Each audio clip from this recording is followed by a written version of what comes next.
y a donc, historiquement, dans le processus de fabrication des pâtes, il y a une étape ancienne, antique, une étape Renaissance occidentale et une étape révolution industrielle occidentale. Toute l'étape dite primitive consiste à battre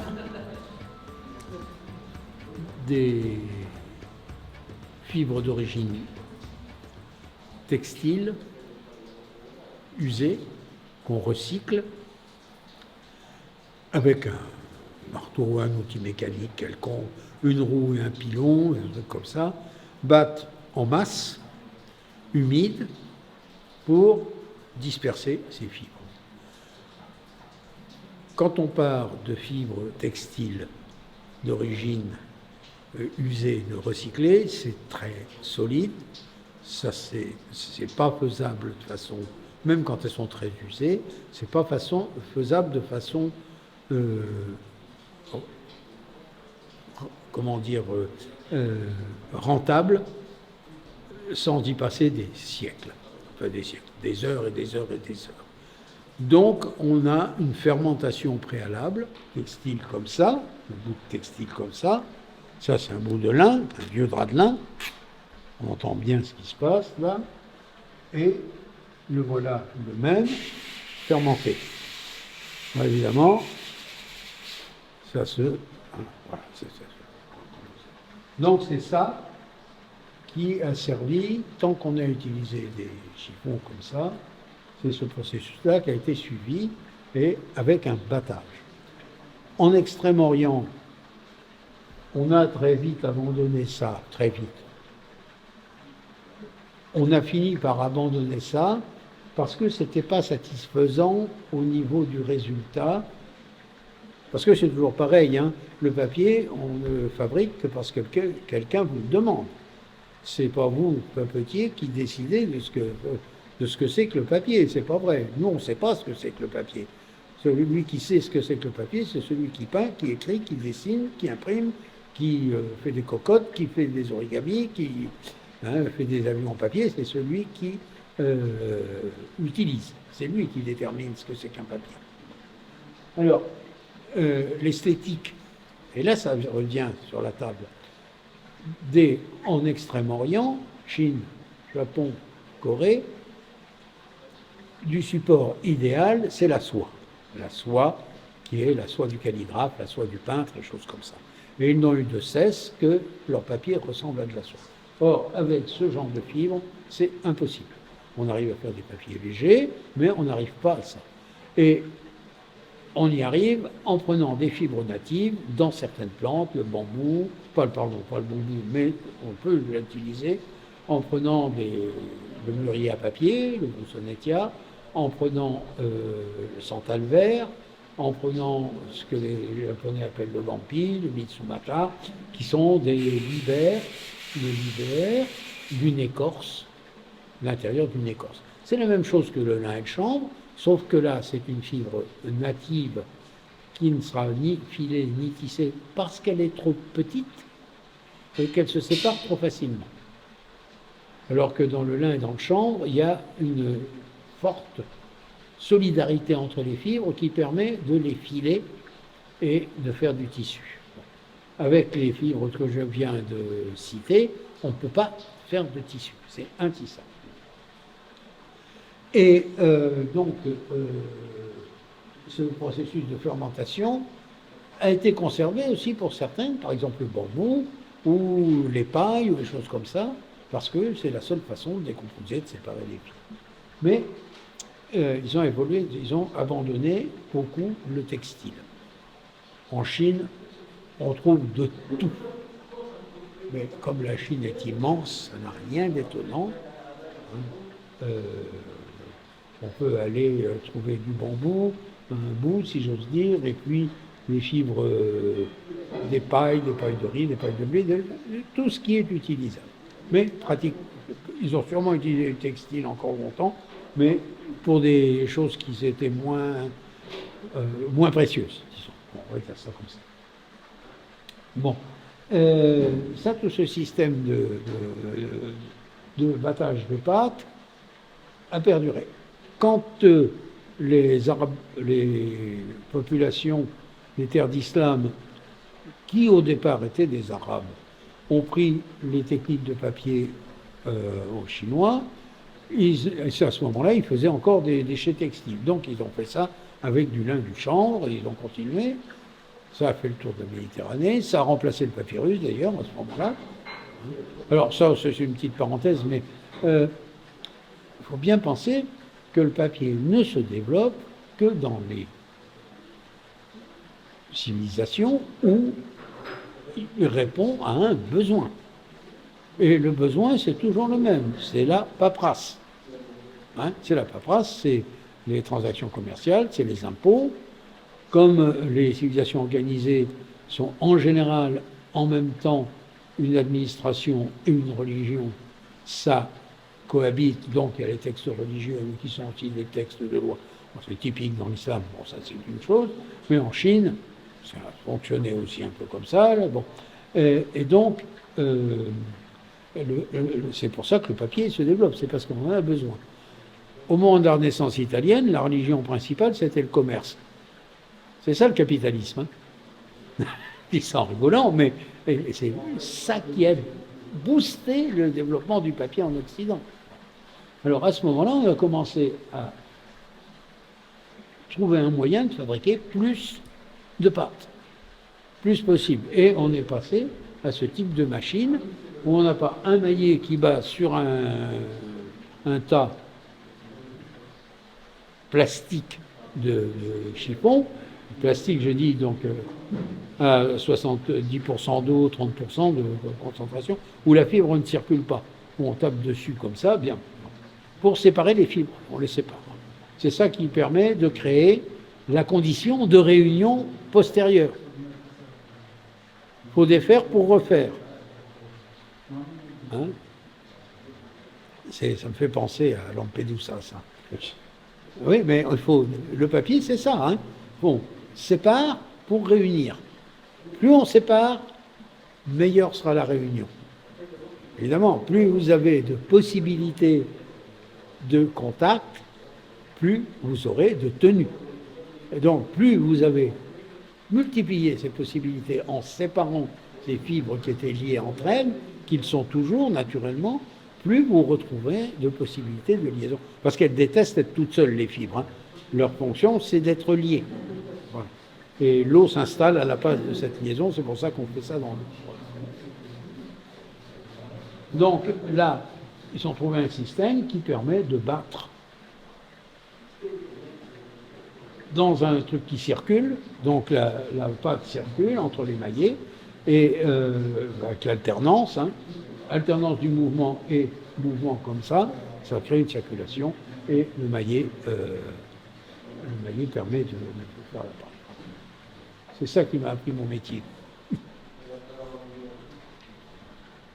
Extrême-Orient, les problèmes de collage, il n'y en a pas, dans la mesure où, comme on travaille avec un pinceau et que, à l'origine, l'écriture, ça se fait, enfin l'écriture, la calligraphie, la peinture, se fait sur de la soie, souvent, donc avec un pinceau, et sur une soie qui n'est évidemment pas imperméable. Donc là, on est sur une façon de tracer, de laisser des signes qui ressortent de la caresse. Quand on arrive dans le monde des terres d'islam, l'habitude, c'est l'outil d'écriture, c'est le kalam. Le kalam et le support, les supports d'écriture, ce sont les papyrus, qui sont traités, qui sont bien polis, et puis les parchemins. Le parchemin qui lui aussi, contrairement à ce qu'on pense en général, est imperméabilisé, hein. C'est-à-dire que ça boit, hein, le cuir. Donc si on veut pouvoir écrire dessus et avoir quelque chose de bien précis, ben, il faut le traiter en surface. Et en général, on le traite dans un petit collagène, on peut le gélatiner tout bêtement, ou simplement passer un truc un petit peu acide, ou un jus de citron, qui fait que la surface va se... Mais on traite toujours les surfaces on rajoute un peu de talc, comme s'il y a toujours des irrégularités, on ponce, on polit, bon, enfin, comme ça. Donc ils vont essayer en fait, d'imiter le parchemin, et ils vont faire ça avec de l'amidon, ce qui est le plus, sous les climats du Moyen-Orient, est sans doute plus facile à utiliser qu'une gélatine. Et de toute façon, les gélatines, c'est pas trop leur truc. Et donc, on fait, enfin, apparemment, moi, pour ce que j'en sais, parce que je ne suis pas calé en tout, hein. Et donc, ils vont utiliser un amidon avec du blanc d'œuf pour le rendre imperméable, et après, un polissage. Un polissage, donc, on n'écrit pas sur le papier, on écrit sur la couche. C'est un papier couché. Et on s'aperçoit que, là, ça fait 2 fois que je l'évoque, d'un côté, le papier en Chine, c'est un succès d'année de la soie. Dans les terres d'islam, ça va être un succès d'année du parchemin. Et quand il va arriver en Occident, par l'intermédiaire donc des populations qui sont en Espagne, quand il va traverser le détroit de Gibraltar autour de l'an 1000, eh bien, il va progressivement remplacer le parchemin.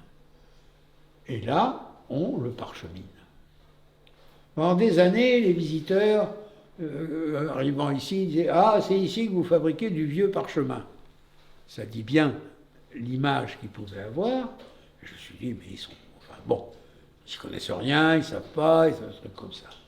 Puis un jour, je m'ai fini par me dire, au bout d'une trentaine d'années, je me dis, mais enfin, quelque chose qu'on me répète tous les jours, enfin, chaque fois qu'il y a du monde qui vient, ils ne peuvent pas être tous cons, c'est pas possible. C'est moi qui suis à côté de la plaque. En fait, c'est eux qui ont raison. Le papier est un succès d'année du parchemin. Ce qui l'a fait dévier, c'est l'imprimerie. Mais tant qu'on l'a utilisé de façon manuelle, manuscrite, il complétait les parchemins. Alors c'était très rigolo en Espagne, dans les livres arabo-andalous, qui étaient sur parchemin, quand on a commencé à introduire du papier, les premiers cahiers étaient en parchemin, les cahiers du milieu en papier, comme ça, le type qui achetait le livre, il ne voyait pas la différence, et puis petit à petit, le papier a fini par prendre la place. Parce que c'est moins cher, parce que ça permet c'est un peu, assez, beaucoup moins cher que le papier, que le parchemin. Quand Fouché, Schaeffer et Gutenberg, vers 1451-52, ont imprimé leur Bible, ils ont fait à peu près 1/3 des exemplaires sur parchemin. L'idée était de faire quelque chose qui ressemble au manuscrit, d'être aussi proche que possible d'un manuscrit, mais d'en produire 150 ou 160 en 1 an ou 2, là où il aurait fallu des armées de scribes pendant 10 ans pour faire le même résultat, donc d'économiser du temps de travail, une grande partie de temps de travail. Mais il fallait faire passer la pilule, il fallait que ça ressemble absolument à un manuscrit. Ce qu'ils ont fait de façon absolument magistrale, cette Bible en 42 lignes est un chef-d'œuvre total. Ça illustre la phrase de Lévi-Strauss qui dit que c'est dans les commencements qu'on atteint les sommets, et il ajoute même que eux-mêmes les erreurs sont remarquables. Ce n'est pas une citation exacte, mais même les bêtises qu'on fait dans les commencements sont des choses qui sont magnifiques. Et donc, ils ont commandé, Fouché, Schaeffer et Gutenberg, ils ont commandé un papier en Italie, dans la région du Piémont, dans la région de Turin, un papier, enfin plusieurs papiers, plusieurs rames de papier, qui étaient exactement de la même épaisseur que le parchemin, pour pouvoir passer chaque page, chaque tirage, avec le même bloc typo qu'ils avaient fait le même jour, sans changer le calage de la presse. Parce qu'ils n'avaient pas une quantité de caractères telle qu'ils pouvaient imprimer 2 fois, une fois sur papier, puis garder le truc pour l'imprimer sur parchemin après. Et puis bon, il fallait, à chaque fois qu'ils imprimaient un recto verso, c'est-à-dire 4 blocs de texte, enfin 4 pages, hein, il y a 4 pages de feuillets, ils avaient la quantité de caractères pour le faire, mais il fallait qu'ils démontent très très vite pour recomposer pour le suivant. Hein. C'est-à-dire quand ils avaient fait leurs 160, 200, 320 passages, il y a bien de la passe, il y a bien des foirés, il y en a eu, pas beaucoup sûrement. Je vais faire attention à ce que ça ne voit pas parce que le parchemin, ça a dû coûter une fortune. Bon, toujours est-il que là, on a quelque chose qui ressemble à un manuscrit de monastère. Ce n'est que, mais très très vite après, d'ailleurs il y aurait une étude intéressante à faire là-dessus, entre 1454-5 et 1500, disons, donc la période des incunables, de voir pendant les 20 ou 30 premières années quel a été le retour des imprimeurs vers les papetiers par rapport au papier qui était livré, qui n'était plus le papier de l'écriture. Qu'est-ce qui s'est passé à ce moment-là? Il suffirait d'avoir un corpus d'incunables assez important pour voir l'évolution du papier, la diminution du grammage qui a été extrêmement rapide, parce que tout d'un coup, il y a eu un besoin de papier sans commune mesure avec ce qu'il y avait avant, parce que là, tout d'un coup, on s'est mis à imprimer beaucoup. En plus, la réforme va être là, hein, donc on va pouvoir imprimer des livres en langue vernaculaire, des bibles en langue vernaculaire. Là, il y a une clientèle, il y a une...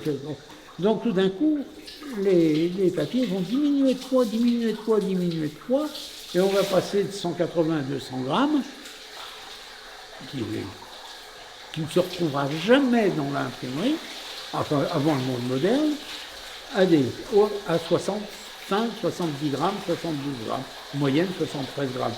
C'est-à-dire, grosso modo, l'épaisseur des papiers d'imprimante aujourd'hui, qui en grammage sont un peu plus forts, mais comme ils sont plus denses, ils sont plus fins. Mais on est toujours dans ce truc-là. C'est très très marrant ça. Hein. Donc voilà la dernière opération qu'on fait, on colle. Alors nous, comme on fait que du luxe, on y va touche à petit, on fait des choses très lentement. Nous, on colle dans une journée, quand on a collé 300, t'es content, hein? Ah oui. Hein? Autrefois, dans la journée, c'était 30 000. Ne rêve pas, hein, au mot, ne rêve pas. Et 30 000 avec un salant. Un type pour dans la colle. Après, il y avait du monde autour. Et du monde à l'étendre. Hein,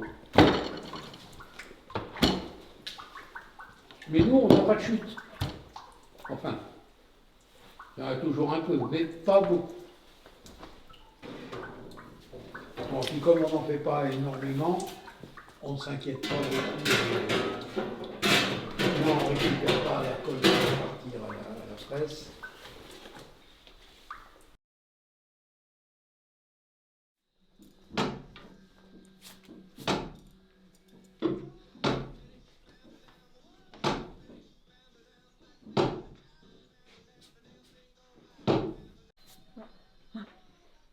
Mais t'affole pas hein, non plus, hein, on n'est pas obligé de... Oui, c'est ce que je dis, je suis magnétique. Oui, non mais voilà, s'il faut, c'est trouver le bon équilibre. Ouais.